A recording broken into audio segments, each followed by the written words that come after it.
On the water intake side, well, cats are animals that come from a rather dry climate. They get the water they need mainly through the water content of their prey. In our homes, it's especially important when we give them dry kibble that they must be able to supplement their water intake. The behavior of drinking regularly is probably less present in wild cats than in domestic cats, but it's very important. You probably hear your veterinarian mention how important water intake is to avoid health problems such as urinary issues in your cat. We have some interesting studies that tell us the following. A colder water temperature encourages cats to drink more, at least in the warm climate of the study. The dish in which the cat receives their water does not really influence their water consumption, whether it is a bowl, a fountain that recirculates water, or a fountain that drops a trickle of water. So if, like me, you are not motivated to clean every nook and cranny of a fountain every week, you can probably forget about them. Nutrient-enriched or thickened water encourages water consumption. These are the reasons behind the Purina HydraCare supplement that promotes water consumption. Now, since each cat is unique in their preferences, the best way to ensure that they get all the water they need is to offer multiple water sources and to take data to find out what they prefer. You can offer large bowls, medium bowls, cups, which are surprisingly appreciated, fountains.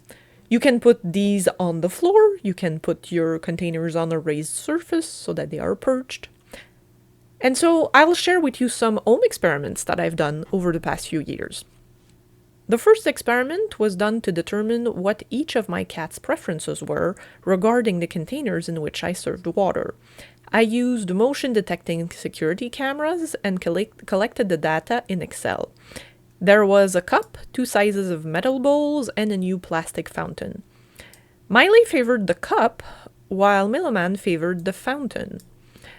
You can see that their visits are spread out throughout the day, so we have less dots around maybe midnight, but aside from that, it's pretty spread during the day. And so Miloman is in orange and Miley is in blue, and the size of the circle dictates which container it was. So the big ones are the big metal bowls, and the smallest ones are the cup, and in between we have the small bowl and the fountain. 2 months later, I conducted another experiment by changing the containers. We now had a cup, a large metal bowl, a medium ceramic bowl, the same fountain, and a glass.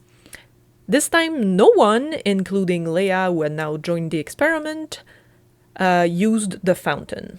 Was the novelty aspect important to Miloman initially? Was my maintenance of the fountain lacking? I can't know. I can simply conclude that my cats have the following preferences. Miley prefers the cup, Miloman the ceramic bowl and the cup, Leah the large metal bowl. So this makes us realize how important it is to offer variety, because everyone has their own preferences. And so here the green ones are Leah, and there's a wide variety. And Miley only drank from the cup. Miloman shared between the cup, the ceramic bowl, and Leah tried different things but favored the bigger bowl in the end. More recently, I considered adding a dental additive to their water to see if this addition would change their water consumption. I did the following. I dedicated the large metal bowl on the ground floor and the cup on the upper floor to the additive. The other containers, the cup on the ground floor, the ceramic bowl on the upper floor, and the large metal bowl on the upper floor, continued to contain normal water. I took data before, during, and after the experiment. I could immediately see that their preferences had changed since my previous experiment. So Miley now prefers the cups and the large bowl of water on the upper floor. Miloman prefers the large bowl on the ground floor and the ceramic bowl on the upper floor. And Leah prefers the large bowl on the ground floor and the cup on the upper floor. Miloman and Leah drastically changed their use of containers made available to them once the additive was introduced. So neither of them wanted to touch the additive much. After the experiment, they returned to similar habits to before, and they completely abandoned the additive. This shows us how a cat product should not necessarily be considered appetizing for our particular cat. I would not recommend switching all of your cat's bowls to water with additive. If my cats had no other option, they would have potentially reduced their water consumption rather than drink the additive. Miloman made fewer visits to the water containers when the additive was present in some of them. We can see it here. The before, there's an overlap of circles that make them darker, and here he goes less often while the additive is there and then starts again. We see it also in the cumulative amount of times that he went to the water. So initially a lot, additive, this dropped, and then it came back better. So Miloman made fewer visits. Did he drink less overall?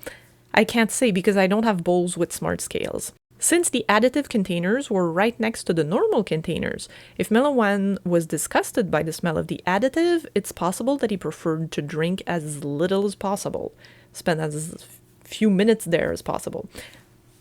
Only Miley finds the additive to be an interesting product on occasion, so the impact on his dental health will probably not be very great because he does not drink it every day. So I will not buy any more additive once the bottle is finished. And these experiments really highlight how much it's important to offer variety.